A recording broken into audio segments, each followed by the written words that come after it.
नमस्ते। आज मैं बात करूँगा माहवारी के ऊपर। और एक लड़की ने संदेश भेजा है कि वो अभी वृंदावन गई थी और वृंदावन में राधा रानी के मंदिर में वो नमस्कार करने वाली थी, मत्था टेकने वाली थी, प्रणाम करने वाली थी।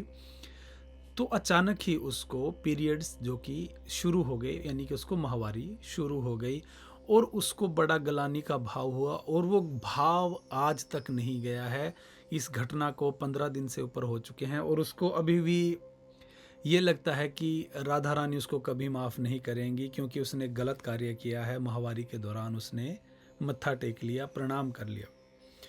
तो ये बहुत सारी लड़कियों का प्रश्न है। बहुत सारी लड़कियों ने पूछा है कि उनको कई बार मंदिर जाना होता है, उनको कई बार मंदिर में गए हुए ही या कई बार किसी धार्मिक स्थल पर जा रही होती हैं, तो वहाँ पर अचानक से माहवारी शुरू हो जाती है, पीरियड शुरू हो जाते हैं। तो उस स्थिति में क्या किया जाए? तो पहले तो हम इस लड़की के बारे में बात करते हैं जिसको श्री राधा रानी जी के मंदिर में माहवारी शुरू हुई। पहली बात तो हमें समझनी होगी कि यदि कोई राधा रानी है तो या रही होंगी तब भी, और उन्होंने शारीरिक तौर पर एक स्त्री के रूप में इस धरती पर जन्म कभी लिया था, इस धरती के ऊपर वो कभी प्रकट हुई थी, तो उनको पता है कि माहवारी क्या चीज़ है।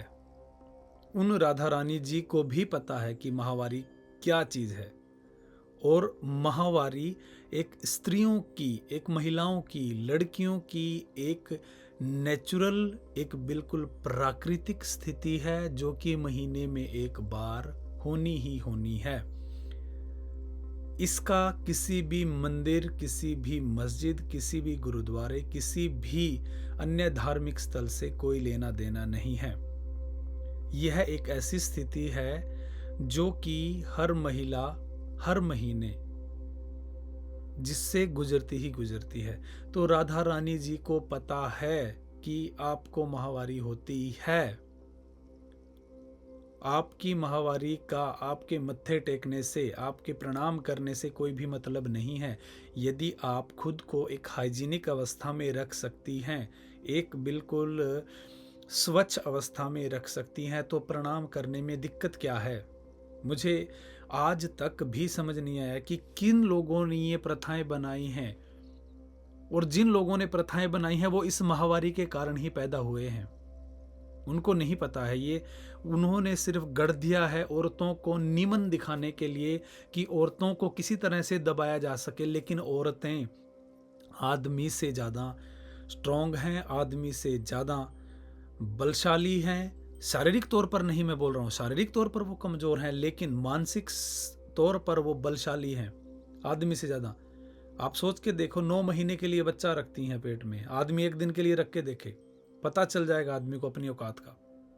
तो ये सब कुछ लोगों के फैलाए गए भ्रम हैं। आज भी इस देश के अंदर भ्रम जारी हैं। कुछ बाबा हाथ से ही कुछ निकाल रहे हैं उस देश के अंदर, कुछ एक पत्थर पे पढ़ लेते हैं, कुछ बता देते हैं लोगों को। कितनी दुर्भाग्य वाली बात है भारत के लिए कि एक आदमी पत्थर पे लिख रहा है, अरे तू भाई मुझे एक चीज़ बता, जब विपदाएं आती हैं, त्रासदियां आती हैं, तब तुम्हारे पत्र कहाँ चले जाते हैं? ये तो भारत एक पाखंडियों से भरा हुआ देश है जहां पर सच्चाई के बारे में बहुत कम लोग बात करते हैं। महिलाओं की माहवारी एक सच्चाई है, एक स्थिति है उनकी, जिसके बारे में कोई भी बात नहीं करता। हर कोई छिप के बात करना चाहता है, सामने कोई बात नहीं करना चाहता कि महिलाओं को माहवारी होती है। दिक्कत क्या है मत्था टेकने में, माहवारी में? अगर कोई परमात्मा है, उसने तुम्हें बनाया है, मर्द को भी बनाया है, स्त्री को भी बनाया है, सबको उसने बनाया है, तो माहवारी किसने दी है? क्या ये इंसान ने दी है? ये परमात्मा ने दी है तुम्हें माहवारी।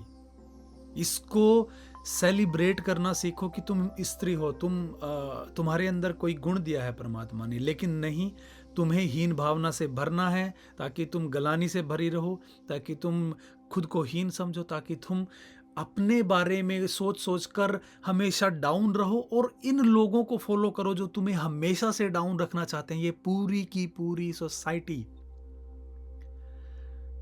सबको डाउन देखना चाहती है, उसमें मर्द भी हैं, उनको अलग तरीके से फंसा रखा है, स्त्रियों को अलग तरीके से फंसा रखा है। तो कुछ भी घबराने की जरूरत नहीं है, किसी से डरने की जरूरत नहीं है। तुम्हें हुआ है, तुम्हें माहवारी हुई है, राधा रानी के मंदिर में मत्था टेकते समय कोई भी घबराने की जरूरत नहीं है।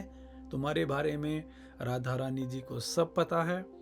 अगर तुम्हारा भाव सही था, तुम्हारे दिल में किसी के लिए कोई घृणा नहीं थी, तुम्हारी सब मनोकामनाएं वो राधा रानी पूर्ण करेंगी। लेकिन अगर गए ही वहां पर गलत भावों के साथ में हो, किसी का बुरा करने के लिए मन में बुरे विचार चल रहे हैं, तो क्या राधा रानी जी करेंगी? वो तो तुम खुद के लिए कर ही रहे हो, उससे क्या माहवारी आए ना आए क्या फर्क पड़ता है? तो प्रैक्टिकली समझने की चीजें हैं। यदि तुम परमात्मा को तुम समझते क्या हो, तुमने तो उसको गुलाम बना रखा है ना अपना, तुम उस पर डिपेंडेंट नहीं हो, तुम तो उसके मालिक बने बैठे हो। तुम 10 रुपए चढ़ाते हो, तुम्हें लगता है कि वो तुमसे खुश हो जाएगा 10 रुपए में। तुमने 100 रुपए चढ़ा दिए, 1000 रुपए चढ़ा दिए, तो वो खुश हो जाएगा। परमात्मा एक वो सत्ता है जिसने हर एक चीज को संभाले हुआ और इतने प्रेम से संभाले हुआ वो कोई नहीं सोच सकता। तो ये छोटी छोटी चीजें हैं, लोगों ने तुम्हारे मन में डाल रखी हैं कि ये ऐसे हो जाएगा, ये ऐसे हो जाएगा। कुछ कैसे नहीं होगा। प्रैक्टिकली होके जीना सीखो, सीधे होके जीना सीखो। किसी चीज से कोई फर्क नहीं पड़ने वाला। मन के भावों को ठीक करो। राधा रानी जी, परमात्मा को सबको पता है कि एक महिला है, अगर उसको माहवारी आ भी गई है तो उससे कुछ ऐसा अनर्थ नहीं हो जाएगा कि ये धरती खत्म हो जाएगी। ये बिल्कुल नेचुरल प्रोसेस है। इसको स्वीकार करना सीखें, इसको सेलिब्रेट करना सीखें। उम्मीद है इसे समझने का प्रयास करेंगे और लोगों तक पहुंचाएंगे, ताकि और लोग इस स्थिति से यदि गुजरे तो वो गलानी से ना भर सकें। और लोगों तक पहुंचाने की बहुत ज़्यादा आवश्यकता है। आपके लिए बहुत सारा प्रेम। नमस्ते।